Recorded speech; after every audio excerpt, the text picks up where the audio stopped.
নমস্কার। আজকে আমরা কথা বলবো হার্টের ভেতরে কিছু কনজেনিটাল হার্ট ডিফেক্টস নিয়ে।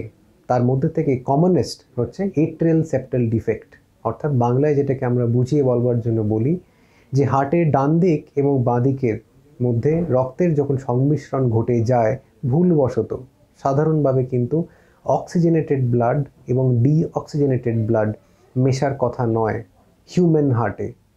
মাছেদের মধ্যে বা রেপটাইলসের মধ্যে, অ্যাম্ফিবিয়ান্স বা রেপটাইলসের মধ্যে কিন্তু এরকম রক্তের সংমিশ্রণ হয়। সেটা নর্মাল, কিন্তু as evolution has given us the advantage of standing up erect as human beings, আমাদের হার্টের চেম্বার কিন্তু 3টের থেকে বেড়ে 4টে হয়েছে।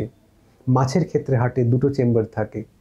আমরা পড়তাম অ্যাম্ফিবিয়ান্স বা ফ্রগ, তাদের 3টে চেম্বার বেসিক্যালি বা একটা ছোট চেম্বার থাকে। এবং as human beings the basic function of heart is to separate the oxygenated and the deoxygenated blood to prevent cyanosis.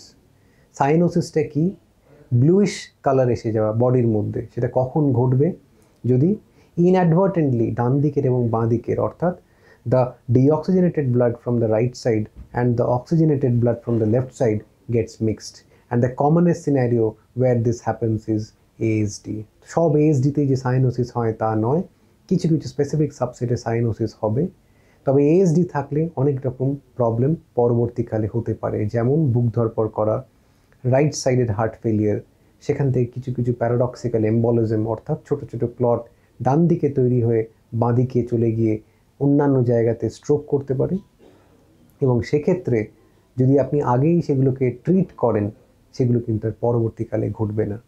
What is the treatment for ASD? বেশিরভাগ ক্ষেত্রেই কিন্তু আমরা ASD, সেটা অ্যাটলিস্ট 40 মিলিমিটার্স হোক, 42 মিলিমিটার্স হোক, সেগুলোকে কিন্তু বন্ধ করা যায়। ছোট ASD সহজেই বন্ধ করা যায়। ডিপেন্ড করে আপনার ASDর চারিপাশে যে রিম আছে, যেটাকে আমরা বলি রিমস অফ ASD, অর্থাৎ একটা ফুটোর বাইরে বাইরে যে দেওয়ালগুলি আছে, যে দেওয়ালের উপরে আপনার একটা ডিভাইস বসবে। আমরা ইন্টারভেনশনাল কার্ডিওলজিস্ট ডিভাইস ক্লোজার করি, অর্থাৎ ধরে নিন একটা জায়গাতে একটা গোল সার্কেল করা আছে, সেই সার্কেলের মধ্যে যদি আমাকে সেটাকে বন্ধ করতে হয়, আমরা একটা ডিভাইস ইউজ করব যাতে যার দুদিকে দুটো রিম থাকবে এবং মাঝখানটা যে গ্যাপটা আছে সেটাকে বন্ধ করে দেবে। সুতরাং বেশিরভাগ ক্ষেত্রেই কিন্তু আমরা ASD ক্লোজ করার আগে একটা স্পেসিফিক বা স্পেশাল ইকো করে দেখি, যেটার নাম হচ্ছে ট্রান্স এসোফেজিয়াল ইকো। এবং সেই ইকো করার পর যদি আমরা দেখি যে ASDর রিমগুলো অ্যাডিকুয়েট এবং সেটাকে আমরা ডিভাইস দ্বারা বন্ধ করতে পারবো, সেক্ষেত্রে কিন্তু উইথ 99% সাকসেস আমরা ASD ডিভাইস ক্লোজার করে থাকি।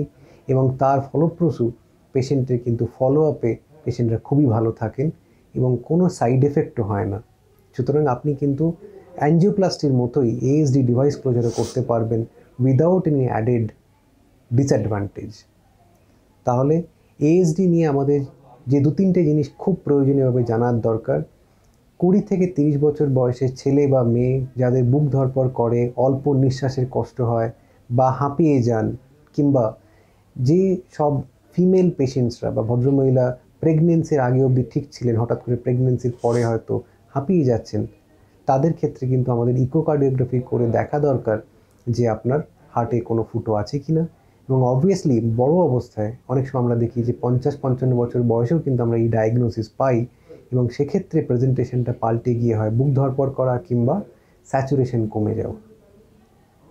সুতরাং আজ অনেক কটা কথাই বললাম ASD সম্পর্কে। মোস্ট ইম্পর্টেন্টলি যেটা মনে রাখবার, ASD একটা কনজেনিটাল বার্থ ডিফেক্ট, যেটাকে ঠিক করা সম্ভব। তার জন্য একটা স্পেশাল ইনভেস্টিগেশন দরকার, যেটার নাম ট্রান্স এসোফেজিয়াল ইকোকার্ডিওগ্রাফি। এবং আমরা অ্যাজ ইন্টারভেনশনাল কার্ডিওলজিস্ট সেটাকে ডিভাইস ক্লোজারের মাধ্যমে খুবই কম কমপ্লিকেশন রেখে এবং লং স্ট্যান্ডিং এক্সেলেন্ট রেজাল্ট দিয়ে সেটাকে আমরা বন্ধও করতে পারি। সুতরাং do not worry, even if you have an ASD, we are always there to help you out. Thank you.